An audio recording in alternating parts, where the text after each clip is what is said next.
Hi, you're watching Dante's Boxing Nation. Woo!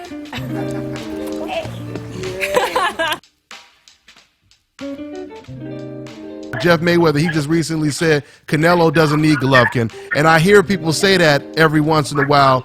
I mean, what would you say to people who say that? He has over 40 fights like you were talking about, and people say he doesn't need Golovkin. What do you say? No, I agree with Jeff.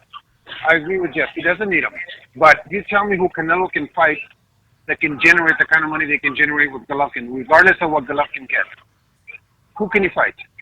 And see, that's why I disagree, because I feel if Canelo were to be the first guy to beat Golovkin, whoever is the first guy to beat Golovkin, they're going to get ridiculous praise. And if Golovkin were to be the first person to knock out Canelo, he would get ridiculous praise. You know, correct. So, but when they say that they don't need him, that's absolutely true. Jeff is right, and Canelo's right to say that. But Canelo's saying that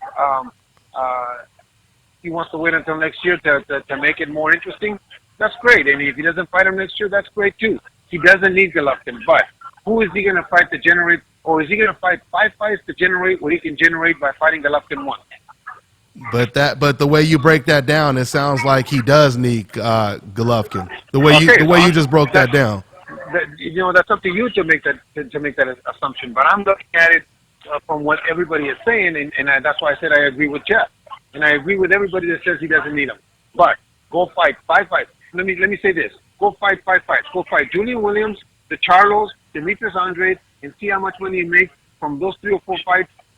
And then see if it's going to be the same as if you fought one Golovkin. I agree. I totally agree. And you take a chance of losing those 3 fights, because those 3 guys can fight. Mm-hmm.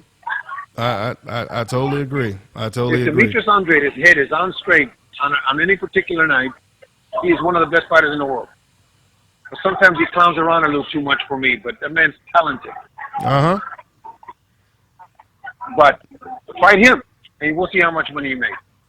No doubt about it. Of course he's not going to make Golovkin money. No, so there's a lot of pluses and minuses, a lot of ways to look at it, but the bottom line is that you're right, he doesn't need him. Jeff is absolutely right.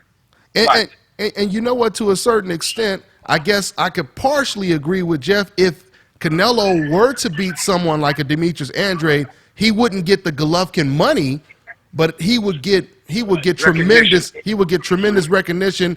And he would be considered, pound for pound, probably top 3, one of the best fighters in the world. I think that's a huge win. So there's definitely other opponents out there for Canelo, but like I said, it depends on what he's looking for. Is he looking for the huge check or recognition and pound for pound status? So by beating Andrade, he's going to get a lot of recognition, but he takes a great big chance. Yeah, exactly. Right?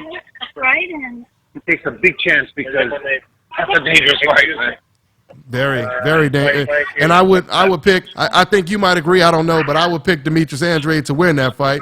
So I'll tell you what. If I was a betting man, that's the one I would bet on, because I got a better chance of making better money and a better chance of being satisfied that I won money. This is Bobby, and you're watching Dante's Boxing Nation.